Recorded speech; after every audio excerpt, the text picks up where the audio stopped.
My name is Sylvester Appollis. I've been involved in Steel Band since about 1996 when I was in grade 8 at school. And I live in Makhanda, which was formerly known as Grahamstown, in the Eastern Cape of South Africa. It is a small town situated about halfway between East London in the east and Port Elizabeth, which is now known as Gqeberha. I've been involved in various ways with Steel Band, making the instrument, playing the instrument at school. I've also done formal studies at school and at tertiary, through tertiary education, and I've been teaching the Steel Band for the last 22 years.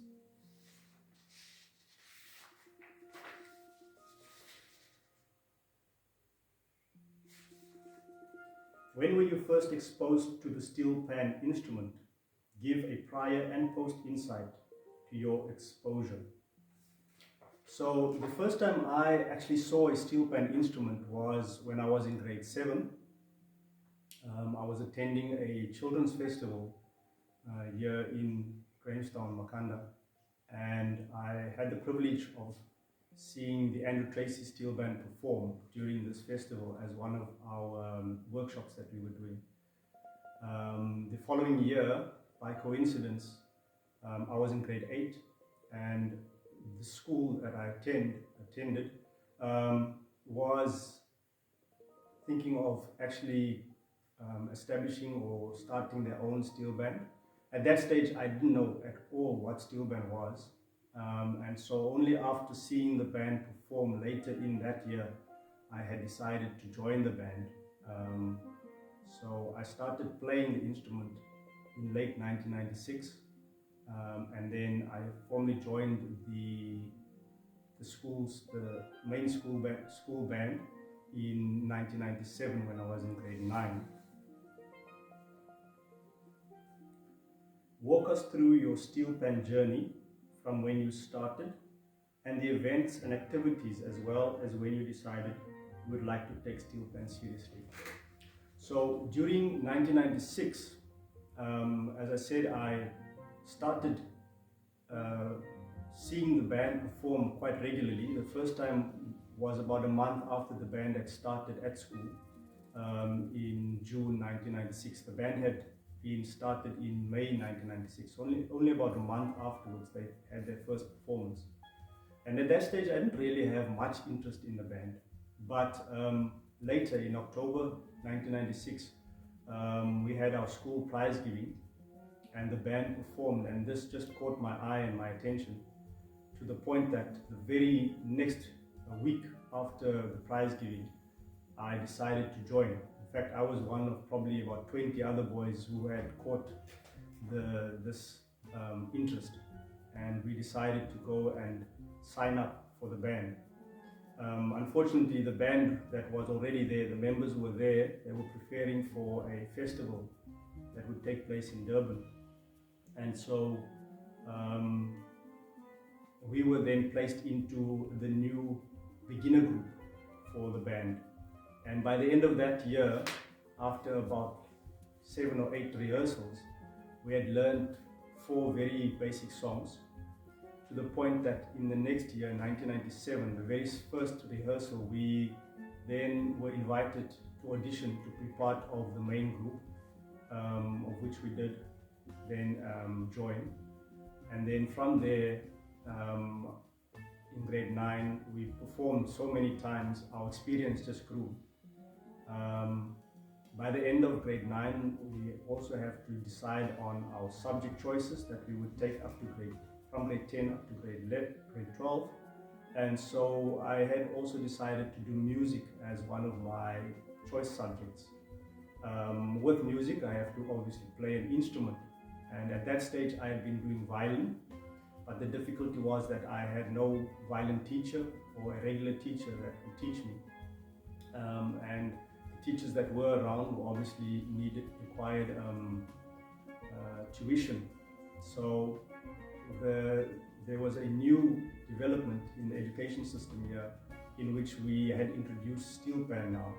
And so myself and one of my other school mates, we were to become the first school learners to complete grade 10 to 12 music as Steelpan, with Steelpan as our main instrument.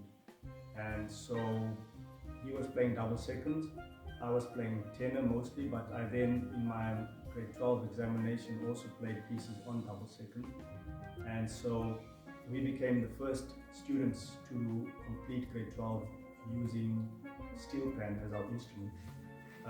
The other school that I know also were doing that at the same time was Lawson Brown. So their students, they had a few students who also finished the Steelpan syllabus in grade 12 the same time we did. We were the first. Walk us through your Steelpan journey. What would you say caught or drew your attention to Steelpan? What made you want to be involved? Yeah, as I said, when I was in grade 8, I don't know, the bug just bit me.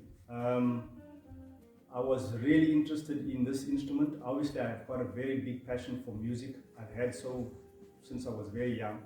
I've always enjoyed music. And there was a lack of music in the school. In the 2 or 3 years prior to that, the music department in our school had changed quite a lot with staff coming and going. And so the music teachers that were present then had decided something needed to be done to establish an ensemble, and especially an instrumental ensemble at the school, which was something that was missing. And this was the steel band that was introduced in that year.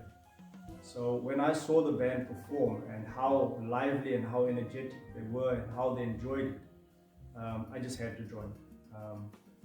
The passion that they showed sort of caught my attention, and I wanted to be part of that. Share any of your best or most favorite steel band memories, both as a teacher and as a student. So yeah, I've got many memories, of course, performing, teaching. There's been many highs that I can remember. In my playing experience while I was at school, I can name quite a few good memories. Some of the best memories were when we performed outside in different towns, or when we traveled on tour. My favorite being, of course, going to Cape Town, where we performed on at least 2 or 3 occasions, participating in festivals there. And also then, that was also where I met up with the international musician Andrew for the first time. I had the privilege of seeing him and actually doing a workshop with him. And then also another big memory for me was when our school had the 125th celebration. We invited other school steel bands to participate in this, and we were rehearsing in what is the 1820 Settlers Monument here in our town, and we were performing in the theatre. So the afternoon before the performance, we were busy rehearsing, and I'm sure many of my steel band friends who were in the band then will remember this.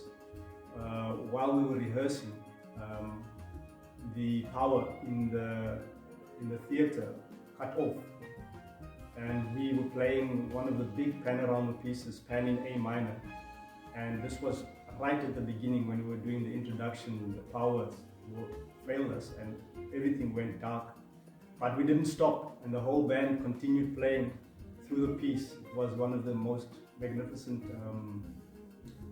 things that I've experienced in the steel band. Another big event that I can remember is performing with artists like Louis Mhlanga and Narelle, and also with the Andrew Tracey Steel Band. So those are some of my best memories as a performer. As a teacher, I've had some good bands that groups that have passed through me. I have performed with them and I've taught them. So some of the best memories was the group that I taught in 2011. they basically accompanied me when I was completing my master's recital in March 2011. They were a very good group of performers, technically sound, and they were really good people as well. They were very friendly, always joyful. And then a couple of years later, I had a couple of good groups, especially the 2014 group. We toured to Cape Town. Good memories from that tour as well. And also more recently, I've had some nice groups. My 2018 and 2016 groups have also been great. So I've had quite a number of nice steel band groups that I've worked with over the last few years that give me some fond memories that will last me for the rest of my life. Where did the Steelpan instrument originate from? And how have you ever visited Trinidad and Tobago? Would you like to? What would you say connects you to Trinidad and Tobago, the music, culture, lifestyle, Steelpan, or history? Of course, the instrument I know very well comes from Trinidad and Tobago. I have researched and studied the history of the instrument and the music and culture of the country quite a lot. So I've never been there myself, but it is one of my ambitions to one day go there and perform in the panorama competitions and play with the bands that are there. I have done a lot of research on the style of music, calypso, and also the arranging styles for the various festivals and events that take place in Trinidad. The culture of Trinidad and the history going back to slavery in the 1700s. I've done a lot of research on this because of my own studies that I've had to write theses on. And it is one of my ambitions to one day visit and perform in the panorama. The person who had taught me initially, Steve Lawrie, had been there, and he just spoke good things about the country and about being in the bands in Trinidad and the people that are there. So one day I would like to visit Trinidad, and for now I will just listen.